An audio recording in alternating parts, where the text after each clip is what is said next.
Well, here it is. It's all done, pretty much. The 30 meter CW transceiver that I've been working on for a while. Got the final pieces in and put the keyer in it today. Everything seems to be working fine.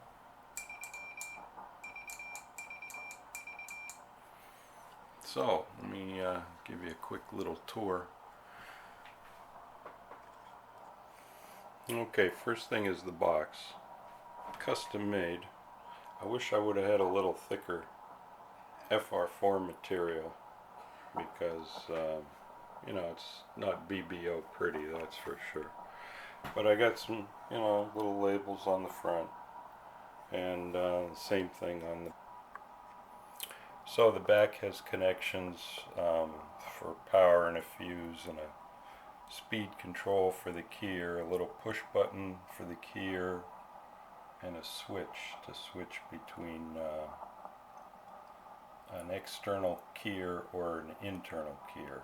An external straight key or an internal keyer. So that's the back. Okay, so what I did, aside from adding the keyer and putting a top and sides on it to kind of finish it up a little bit, was I was having some trouble doing the muting slash TR switch, keep the receiver on, squeeze just enough audio through to make a usable side tone.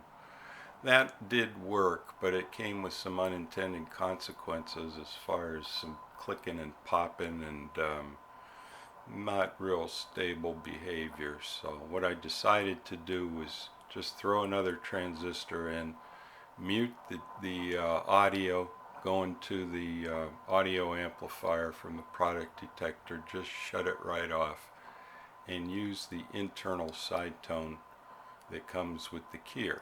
It's got a little speaker on it, or you could actually inject audio from the keyer into the audio chain and control it with the volume control, but I took the easy way out.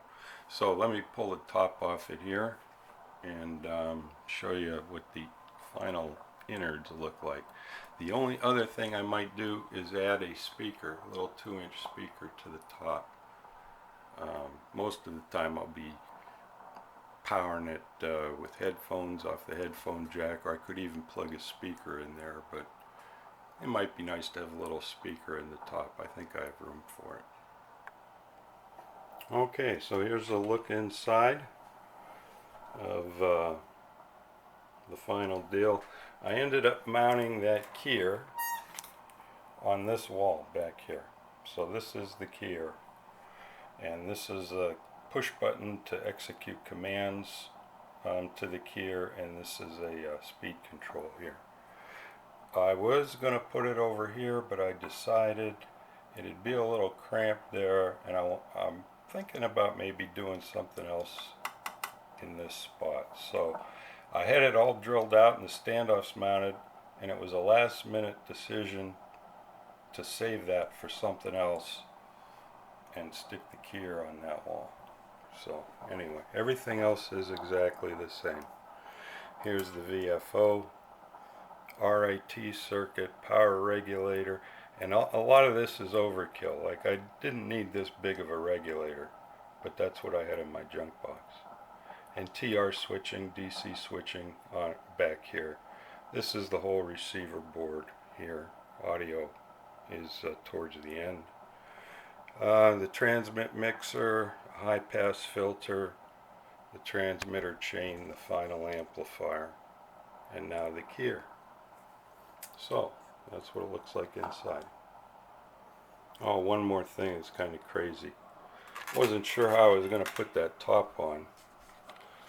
So I found some right angle solder tabs and some brass nuts, and I soldered the nuts to the bottom of the solder tab, and then just use regular machine screws to attach the top. But anyway,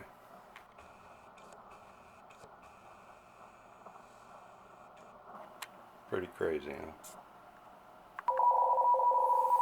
Here's my little beacon signal at the bottom of the band. Comes in pretty loud here in the late afternoon and early evenings. Not many signals on right now. Anyway, that's it. I'm going to put the top back on and use it. By the way, I've been called a couple CQs, and I'm getting picked up by some stations on the reverse beacon.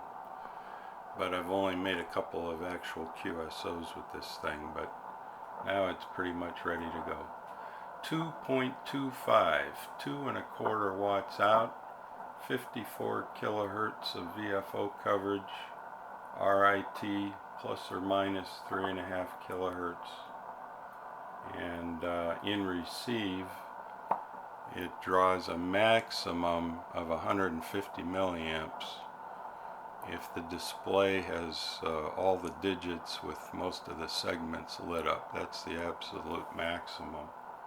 Average current draw is about 125, and if I were to turn that display off, the current draw would drop down to about 35 milliamps. So anyway, that's it. It's been a fun project, long time coming, but I'm ready to have some fun using it now. I got 2 antennas at the present time, a all-band doublet and a 40-meter vertical that I have matched for 30 meters. If you're interested in that, I have a video up on how I did that using the Nano VNA. Anyway, I'm going to call this one pretty much done, and it's time to hook it up and use it. So look for me on 30 metros. Keep tinkering, everybody. See y'all later.